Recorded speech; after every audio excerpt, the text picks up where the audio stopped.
Since cinema for Hitchcock is a visual medium, his films are about the way characters see each other, the way they are forced into each other's lives by looking and investigating.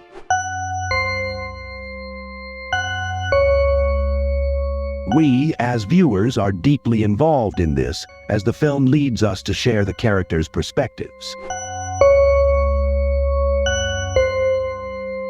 In Rear Window, we are included in James Stewart's spying on his neighbors.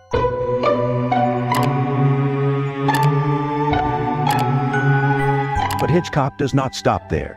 In many of his films, there is a moment when the mask falls, when we see clearly a truth that we and the characters cannot doubt.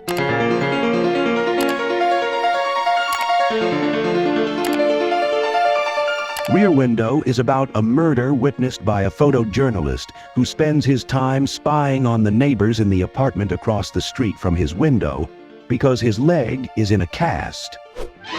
6 weeks sitting in a 2-room apartment with nothing to do but look out the window at the neighbors. Window shopper. In Rear Window, perhaps you see the best example of what Hitchcock's cinema stood for. That's a secret private world you're looking into out there. What are you going to do if one of them catches you? James Stewart focuses on what's going on out there, and we're allowed to focus with him, and we all become voyeurs, and we see these various dramas unfolding. I've seen bickering and family quarrels.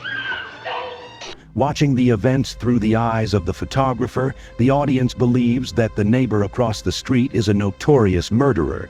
But Hitchcock again brings an unexpected solution. In addition to being a thriller, Rear Window is one of the most important films on voyeurism in cinema. Rear Window was a horrible film because it was a man was peeping all the time. I don't think you have to say it's horrible, you know, but then, they were anti-American anyway over there. The fact that the element of suspense is so commonplace has led to the compression of the subject into a very narrow field and the creation of it within events that develop through ordinary objects and people.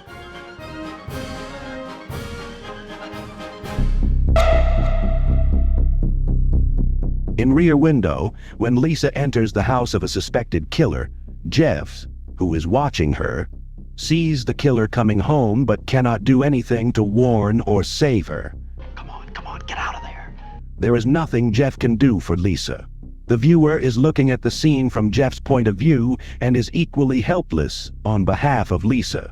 Meanwhile, the tension increases with every step in the waiting process, which the audience perceives through the characters they identify with.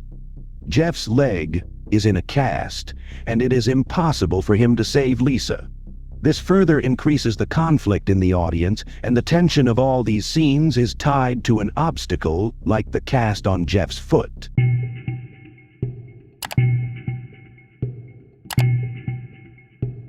Thus, instead of detonating the bomb under the table, Hitchcock constantly whispers that there is a bomb under the table, it could explode at any moment, and the viewer is confronted with this thought at any moment.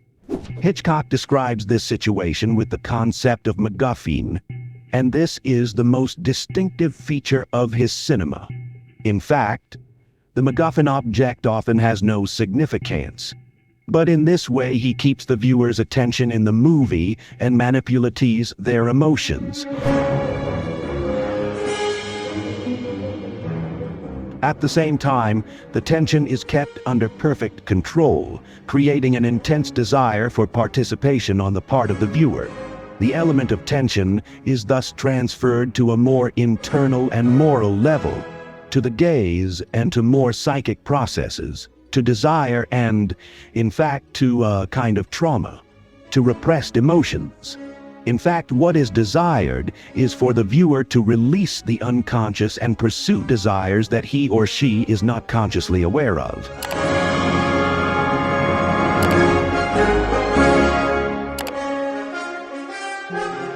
This thematic structure of his films, together with his multi-layered narrative style, has opened an exciting field for psychoanalytic and Freudian readings.